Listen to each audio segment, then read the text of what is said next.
এখন আর মালপোয়া খাওয়ার জন্য দোকানে যেতে হবে না। ঘরে থাকা কিছু উপকরণ দিয়ে তোমরা খুব সহজেই ঘরেই মালপোয়া বানিয়ে নিতে পারো। মালপোয়া বানানোর জন্য আমি কাপের মাপ নিয়ে 2 কাপ ময়দা, 1 কাপ সুজি, 1 কাপ চিনি, সামান্য নুন দিয়ে আর জল দিয়ে ভালো করে ব্যাটারটাকে তৈরি করে নিয়েছিলাম। ব্যাটারটা যত সুন্দর মিক্সড হবে তত সুন্দর মালপোয়াটাও কিন্তু তৈরি হবে।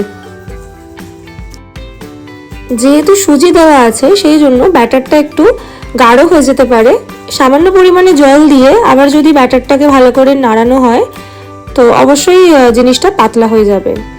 তোমরা ব্যাটারের থিকনেস দেখার জন্য যেভাবে আমি চেক করলাম ওভাবেই দেখতে পারো যে হ্যাঁ ব্যাটারটা ঠিকঠাকভাবে রেডি হয়েছে কিনা। তারপর আমি ওর মধ্যে মৌরি দিয়ে বেশ কিছুক্ষণের জন্য চাপা দিয়ে রেখে দিয়েছিলাম। ব্যাটারটা আমি আধা ঘন্টা রেস্টে রেখে দিয়েছিলাম।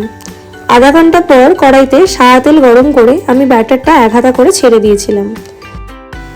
খুব ইজি প্রসিডিওর, কোনো ঝামেলা নেই, খুব ইজিলি।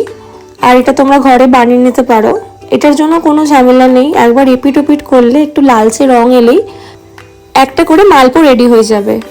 তো এভাবেই আমি পরপর করে 4-5খানা মালপো একসাথে ভেজে নিয়েছিলাম।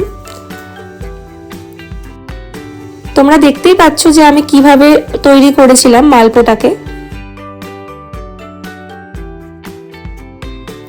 একটা কাপের মাপ যদি ফলো করো তাহলে তোমার মালপোটা একদম পারফেক্ট হবে। 1 কাপ যদি ময়দা নাও তাহলে আধ কাপ সুজি নেবে, আর যদি 2 কাপ ময়দা নাও তাহলে 1 কাপ সুজি নেবে। আর চিনি কিন্তু যে পরিমাণে সুজি থাকবে সেই পরিমাণে চিনিটা ইউজ করবে। ব্যাস, তারপরেই আমার রেডি হয়ে গেছিল মালপো। তোমাদের যদি আমার এরকম ছোট ছোট ভিডিও ভালো লাগে অবশ্যই একটা লাইক করে দিও আর আমাকে ফলো করে দিও। আরো ভিডিও দেখতে চাইলে কমেন্ট করে অবশ্যই জানিও।